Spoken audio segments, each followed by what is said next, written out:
اللهم صل على محمد وآل محمد. بسم الله الرحمن الرحيم، والصلاة والسلام على سيدنا Muhammad وآله الطيبين الطاهرين, en el nombre de Dios, el compasivo, el misericordioso.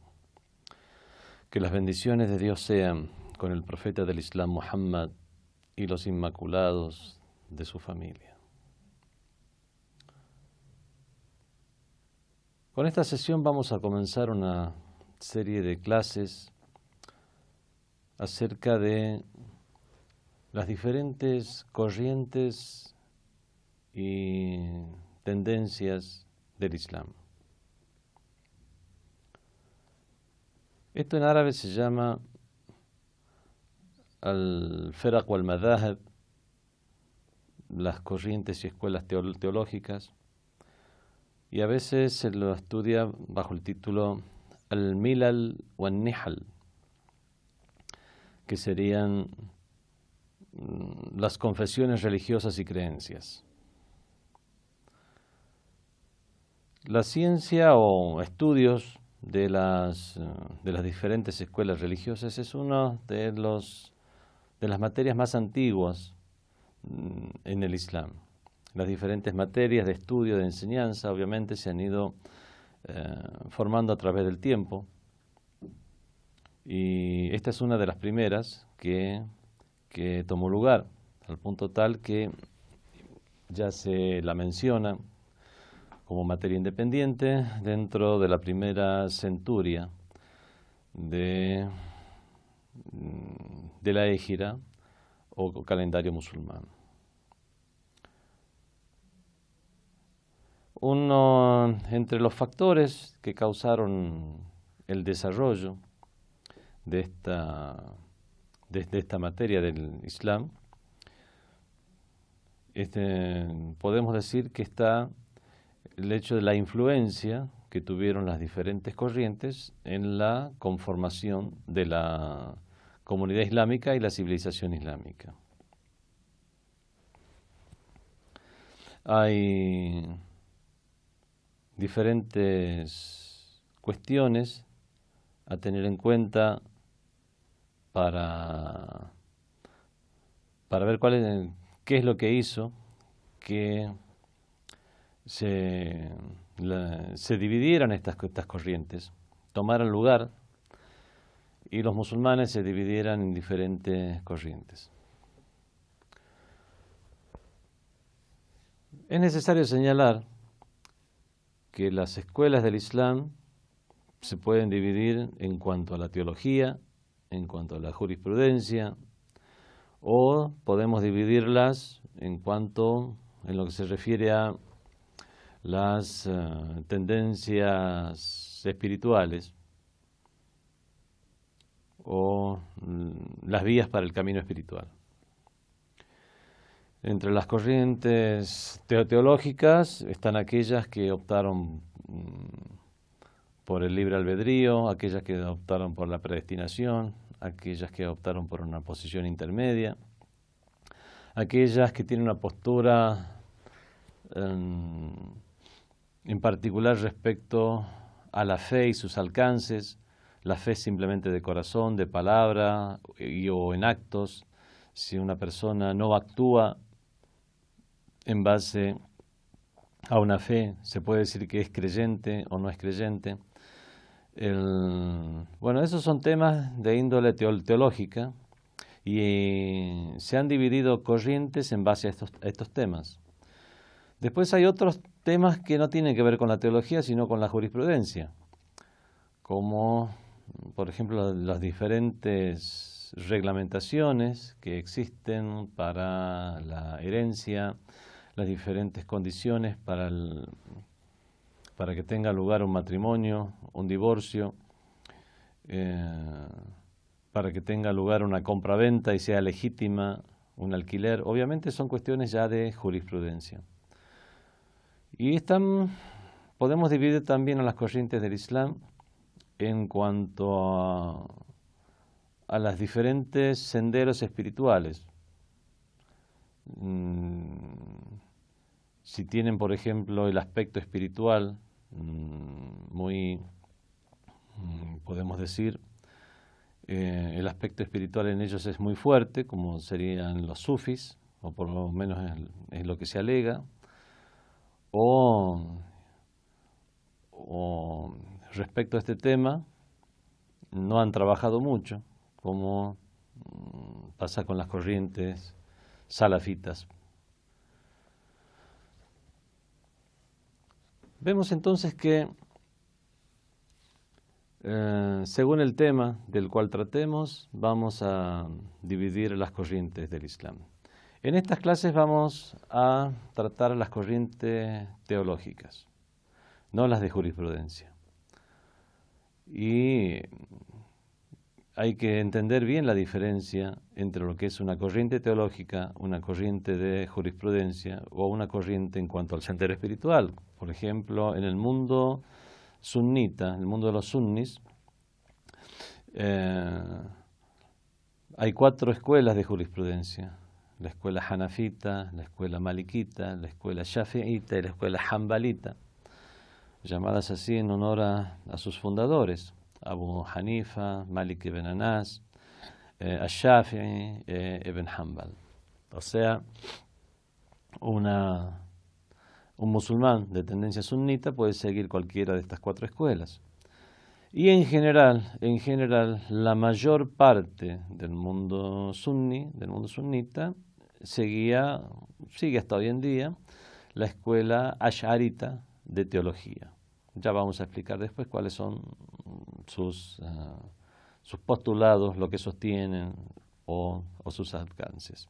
Si bien hay otras escuelas también que pueden considerarse que se encuentran dentro del sunnismo como escuelas teológicas. En cuanto a la Shia, esto se restringe más. En escuela teológica podemos decir que no, que simplemente hay una sola. Y escuela de jurisprudencia también hay una sola, pero con diferentes posturas de ijtihad o opiniones ya en temas secundarios. Todo esto lo vamos a aclarar a lo largo de todas estas charlas. Bueno, esto que acabo de explicar sirva como base para comprender la existencia de diferentes escuelas dentro del Islam. Cuando analicemos estas corrientes o estas escuelas, eso no necesariamente significa que todas ellas van a ser legítimamente islámicas. A veces lo que vamos a tener son escuelas o concepciones, ideas que han tomado lugar dentro del seno de la comunidad islámica o a la sombra de el Corán, la tradición del profeta, aun cuando sus consecuencias, derivaciones o postulados no puedan de ninguna manera encuadrarse dentro de lo que es el Islam. Por ejemplo, una de las creencias del Islam, una de las creencias concluyentes, es como que alguien se diga musulmán, pero que no acepte el Corán. Por ejemplo, aceptar el Corán es algo determinante para considerar a una persona, y mucho más a toda una escuela religiosa, si pertenece o no al Islam. O, por ejemplo, la condición del mensajero del Islam, como el mensajero del Islam, Muhammad, la paz y las bendiciones de Dios sean con él, como el sello de los mensajeros, como está explícito tanto en el Corán como en las tradiciones, que él es el último de los mensajeros. Bueno, si una corriente, a pesar de que se haya formado en el seno de la comunidad islámica y se haya valido incluso de interpretaciones de aleyas del Sagrado Corán o de tradiciones y hayan llegado a una conclusión de que no fue el último de los mensajeros y después hay otro profeta más, por ejemplo, ya no la encuadramos como legítimamente islámica, pero su estudio será realizado dentro de esta materia.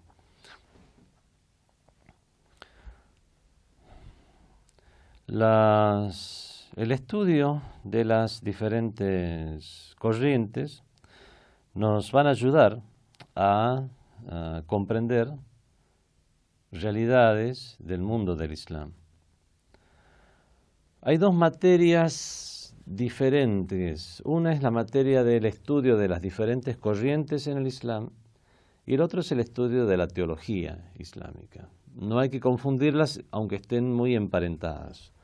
Estudiar las corrientes teológicas en el Islam es simplemente estudiar su devenir histórico y describirlas, y no, por ejemplo, hacer una crítica sobre las mismas o enunciar juicios acerca de su legitimidad o falta de legitimidad.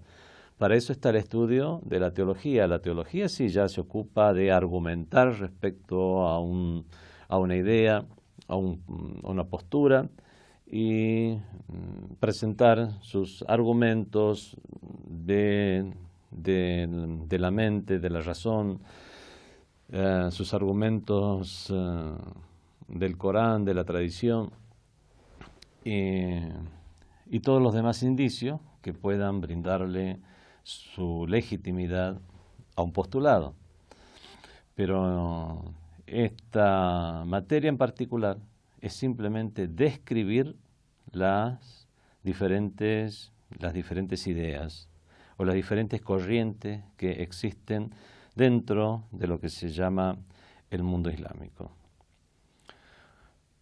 El estudio de esta materia nos va a servir para comprender mucho más los diferentes sucesos históricos, para comprender al comprender cómo surgió una idea, cuáles fueron los hechos o las motivaciones que hicieron que surja una determinada creencia o asumir una determinada creencia para una corriente del Islam, eso nos va a ayudar mucho para comprender la historia, para comprender incluso los juicios de jurisprudencia que puedan surgir o que puedan llegar a sostener alguna de estas tendencias que, si bien son teológicas, muchas tienen una postura también en jurisprudencia.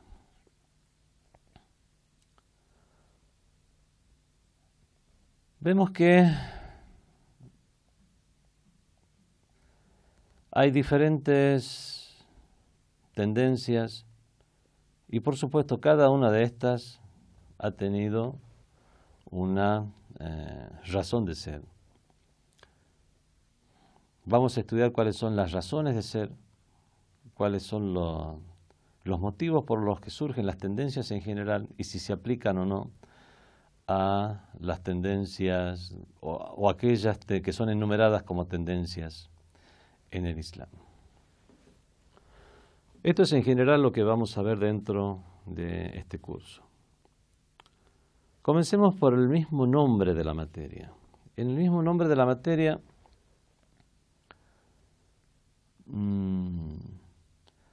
a veces es llamada en el idioma árabe al-Firaq o al-Madahib. Firaq significa los partidos o grupos, los diferentes grupos, y Madahib significa las diferentes escuelas. Aquí se refiere a grupos o escuelas y obviamente ya estamos hablando de diferentes grupos o diferentes escuelas dentro de la religión del Islam. Y a veces se estudian estos temas bajo el nombre de al-Milal o al-Nihal. Milal es el plural de Milla y Nihal es el plural de Nihla. Y en este caso lo que quiere decir, la primera es Firaq o Madahib, los grupos y escuelas, y Milal o Nihal, en este caso, significa las confesiones y creencias. Vemos que el segundo título es mucho más general porque puede abarcar incluso creencias no musulmanas, no islámicas. Y es bajo este título que se estudia el judaísmo, el cristianismo, el budismo, el confucianismo, incluso también diferentes escuelas dentro del mismo Islam. Por lo tanto, vemos que es un título mucho más general. En cambio, el título Al-Firaq wal-Madahib, los grupos y escuelas religiosas, estamos hablando ya de las escuelas religiosas dentro del mismo Islam.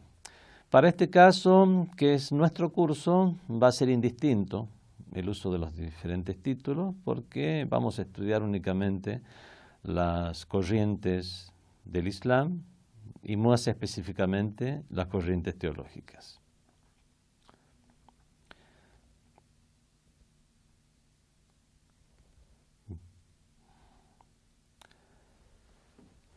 Entre los temas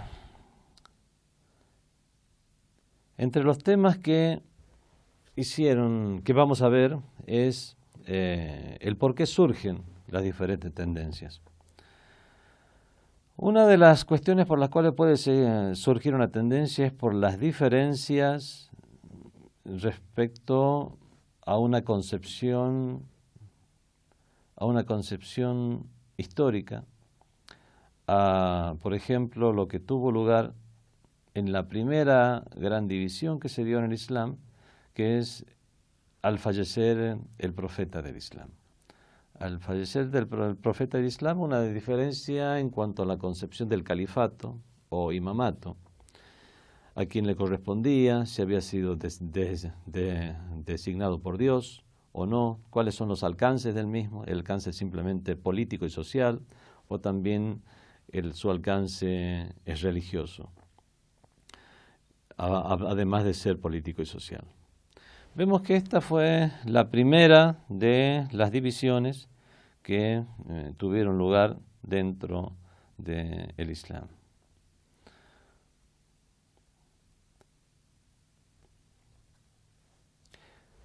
Fue la primera de las divisiones que tuvo lugar y con esto podemos llegar a separar a dos grandes grupos. En este caso a los chiitas, aquellos que plantearon que la sucesión del profeta del Islam es algo que debe ser designado por Dios y que había sido anunciado por el profeta del Islam en diferentes oportunidades, siendo la más exponente de las mismas la oportunidad del día de Gadir, donde el profeta habría anunciado la condición de califa del imam Ali ibn Abi Talib, con él sea la paz, después de él. Esto se dio exactamente al momento de fallecer el profeta del Islam, cuando el mismo Ali ibn Abi Talib se quedó para preparar el cuerpo del profeta, los ritos fúnebres de lavado del cuerpo, amortajado, rezo y posterior sepultamiento del profeta del Islam. En esos mismos momentos, grupos de personas estaban reunidas para tratar precisamente el tema de cómo sería la sucesión del profeta del Islam, a lo que después el grupo afín al imam Ali, con el Shalapat, no aceptó, y es ahí que se dio la primera gran diferencia en el Islam. La segunda diferencia se dio ya por una cuestión.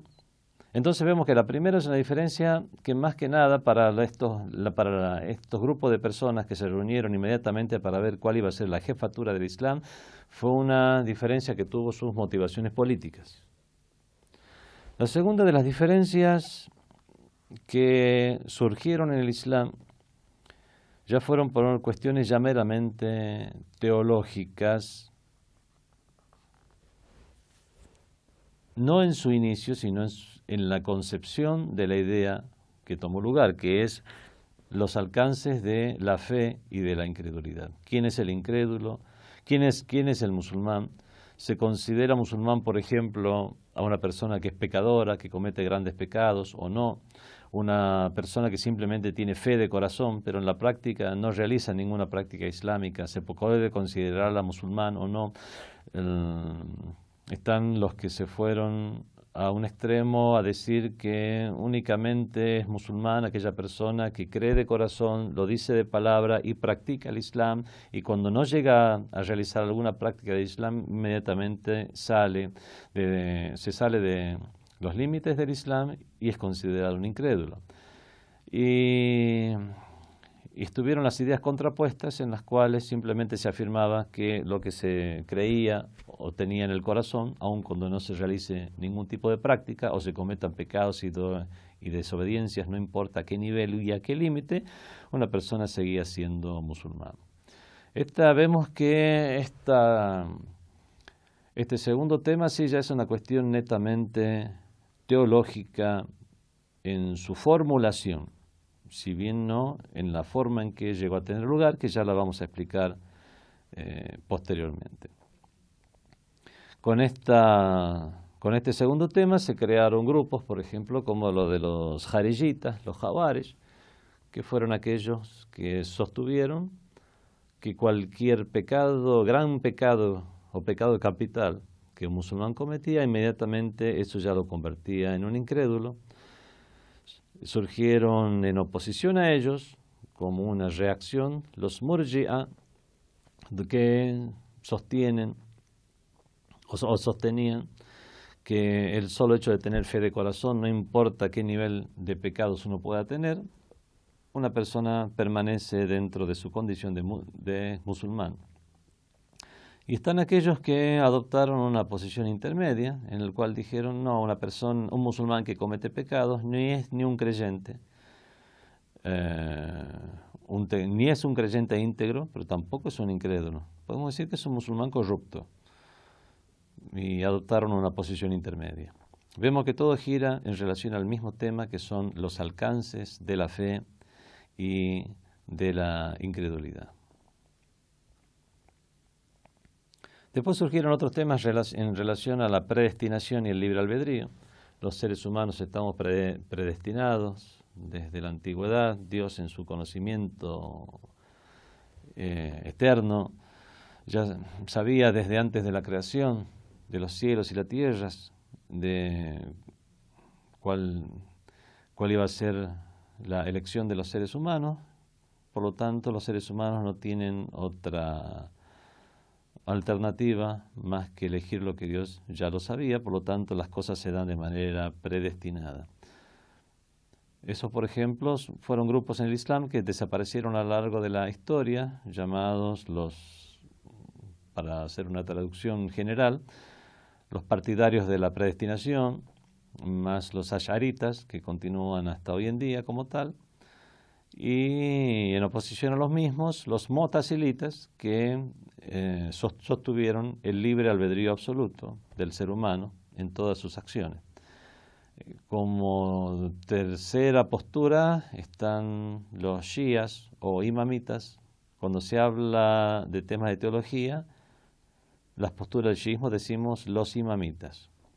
Los imamitas que sostienen que hay una posición intermedia, y esto viene de las palabras del secto de los imames del shiismo, Ja'far Sadiq, con él sea la paz, que sostuvo que no existe ni fatalismo ni libre albedrío absoluto, sino una posición intermedia. Este es un tercer tema que surgió en el Islam, y según la postura que adoptaron diferentes grupos, se formaron después corrientes teológicas.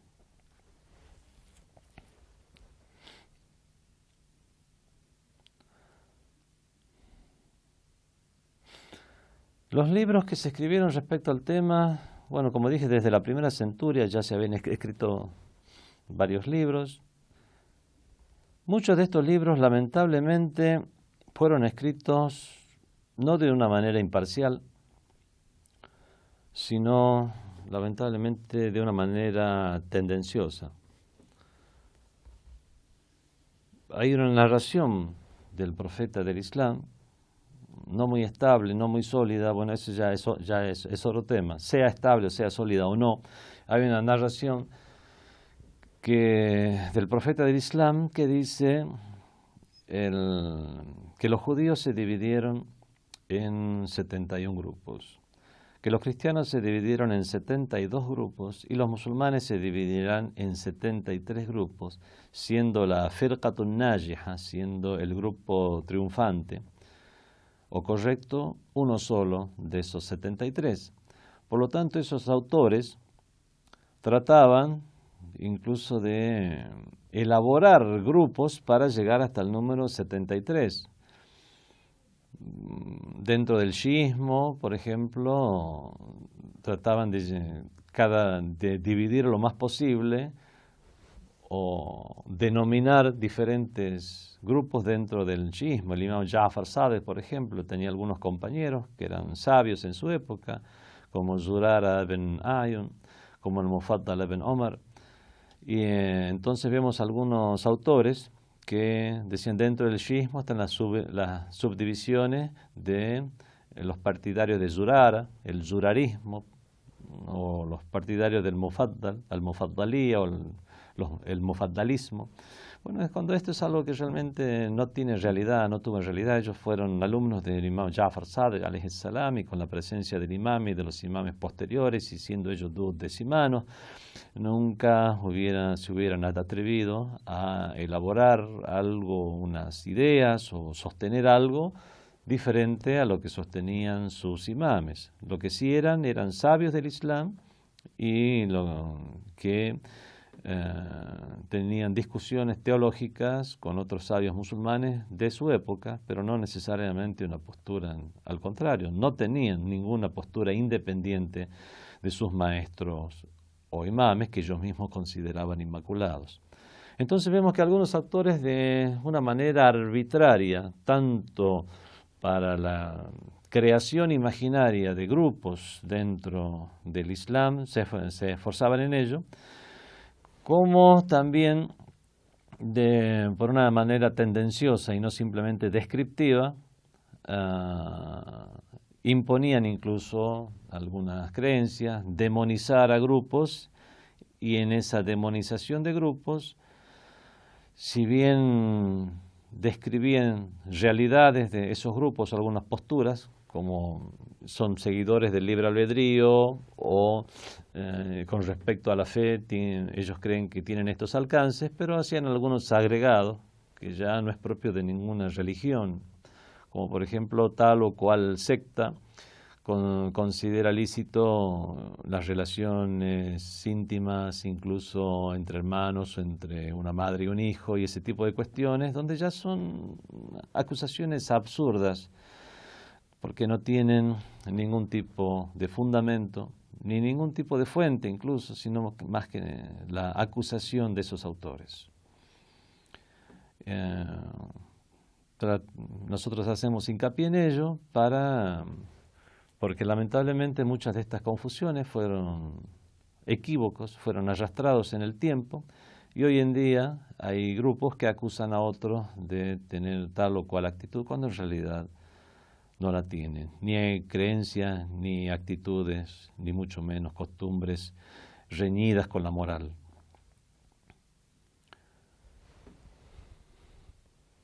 Existieron grupos que tuvieron muchos postulados extremistas, pero aquellos que tuvieron postulados extremistas por naturaleza desaparecieron en el tiempo y no estuvieron mucho tiempo como un grupo independiente.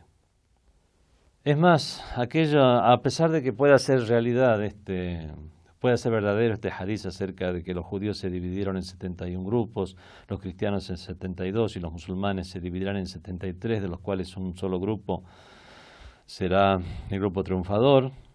Dice, los musulmanes se dividirían o se dividirán en 73 grupos,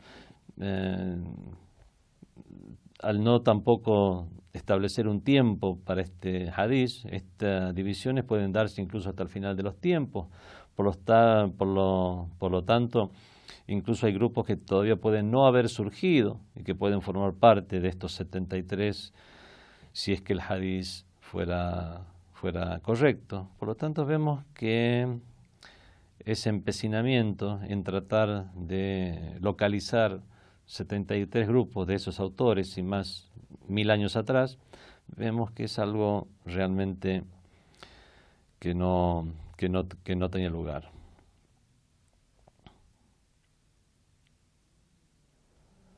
Es más, este hadith, si fuera verdad, ni siquiera da las pautas de cuál sería ese grupo triunfante.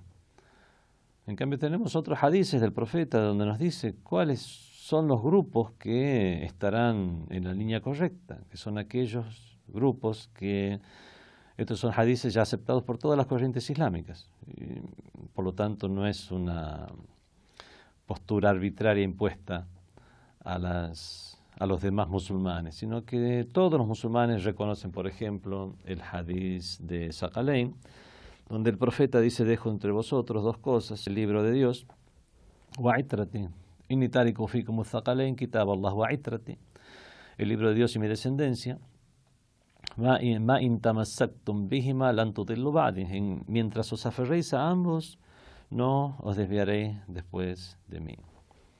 Y innahuma la yaftariqa hatta yarida alayya al-hawd, y ambos no se separarán el uno del otro hasta que vuelvan a mí en la fuente. Y así otros hadices más, donde sí, ya el profeta, en hadices reconocidos por todas las grandes escuelas del Islam, ya dispone ya las pautas de cuáles son las características que debe tener la corriente legítima islámica.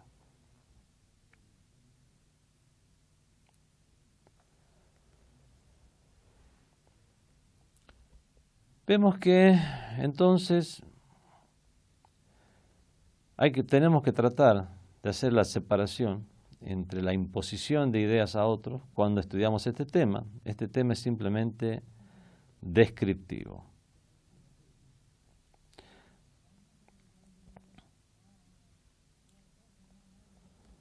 Tenemos personas que han escrito libros respecto a las de Milal y Nihal, de creencias y confesiones religiosas, abarcando religiones diferentes, más el Islam. Hay libros que se han escrito respecto a las corrientes en el Islam, y hay otros que han escrito libros de las diferentes derivaciones que tuvo una sola corriente, como por ejemplo el libro Firaq al-Shia, las diferentes ramificaciones de la Shia, que trata únicamente el grupo de los Shias y los diferentes grupos que se conformaron dentro del shiismo o con el nombre de shiismo, ya sean legítimos o no.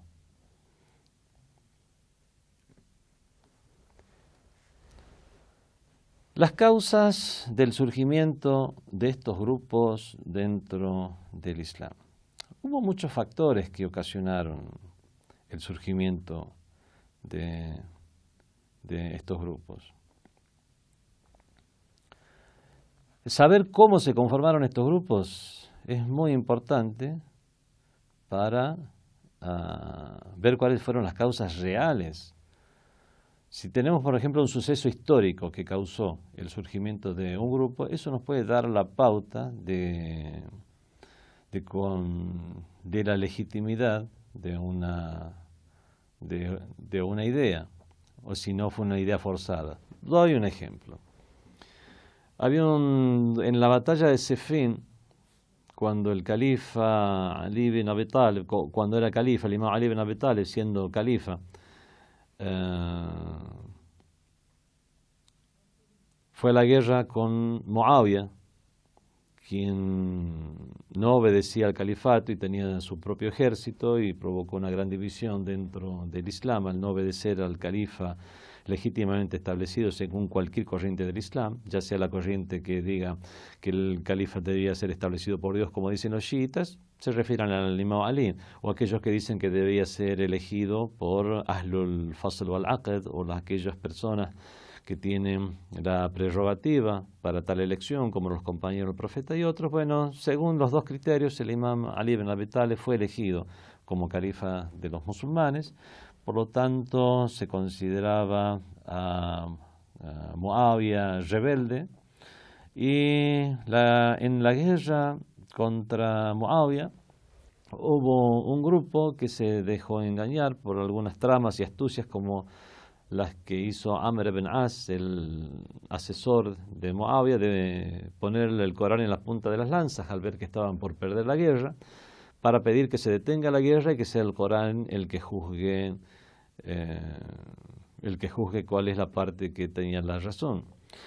Este grupo, que estaba dentro de las filas del ejército del imam Ali ibn Abi Talib, alayhi salam, que después, posteriormente, fueron llamados los Jawarij, los que se salieron, los que desertaron, le impuso al imam Ali ibn Abi Talib, amenazando con un resquebrajamiento de sus propias filas, e incluso amenazando la vida del propio imam, encontrándose dentro de las filas del imam estas personas, que debería ser aceptada esta propuesta de disponer al Corán como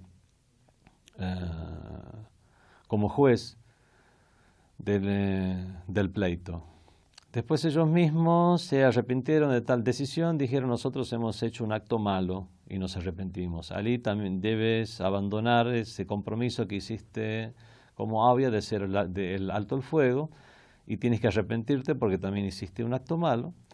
Ali no aceptó, dijo: no, en el Islam se cumplen los pactos. Hicimos un pacto de alto el fuego para hacer una revisión de las causas y trataremos de solucionar esto por la paz. Ustedes mismos me han impuesto esto. Ahora ustedes me están pidiendo que vuelva a la guerra de esta manera. Esto es algo que no se puede hacer de esta manera. Entonces acusaron al imam Ali de haber cometido un gran pecado, que es el de no cumplir con su función de hacerle la guerra a Muawiyah, puesto que era un rebelde. Consideraron entonces que Ali cometió un gran pecado. Entonces, como no querían reconocer ya el califato del imam Ali, dijeron que entonces él se convirtió en un incrédulo porque está cometiendo un gran pecado. Y de esta manera elaboraron la idea del que comete un pecado ya no es musulmán. Y de esta manera dijeron: Ali ya no es musulmán, es un incrédulo, no lo seguimos con el califa, sino que él incluso debemos llegar a combatirle. Vemos que siendo un tema tan importante, siendo un tema en sí legítimo, las causas que motivaron que estas personas adoptaron la postura fueron causas políticas y no una reflexión profunda sobre este tema de la religión. Vemos que lamentablemente muchas, si no la mayoría, de las tendencias teológicas en el Islam tuvieron un inicio similar. Esto es lo que analizaremos al analizar el inicio de cada grupo y las causas que le dieron lugar. Hay cuestiones donde las decisiones políticas tuvieron una gran intervención para formar las causas de la formación de estas ideas y creencias en la sociedad. Por ejemplo, los primeros califas, aquellas personas que se hicieron del califato, prohibieron la escritura de los hadices. Prohibieron la escritura de los hadices, alegando que si se permitía la escritura de los dichos del profeta y escribir cuáles eran sus resoluciones, incluso sus posturas, eso haría que el hadiz se mezclara con el Corán y sucediera lo que sucedió con los libros sagrados anteriores, que terminara siendo alterado. Entonces, por un periodo de 100 años estuvo prohibida la escritura del hadiz. Esto fue establecido en la época del primer califa Abu Bakr, y esta prohibición duró hasta unos 90 y tantos años, hasta que llegó al califato Omar ibn Abdul Aziz, llamado el justo de los omeyas, no porque fuera realmente tan justo, sino por el hecho de tener una, podemos decir, una postura mucho más razonable que de los tiranos que le precedieron. Obviamente, bueno, este es un tema, el tema de seguir hablando acerca de lo que abarca esta materia. Quería terminarlo en una sola charla, pero lamentablemente veo que faltan varios temas antes de entrar de lleno a analizar lo que son las diferentes corrientes, así que vamos a continuar hablando de lo que abarca esta materia en una próxima sesión. Wassalamu alaikum wa rahmatullahi wa barakatuh.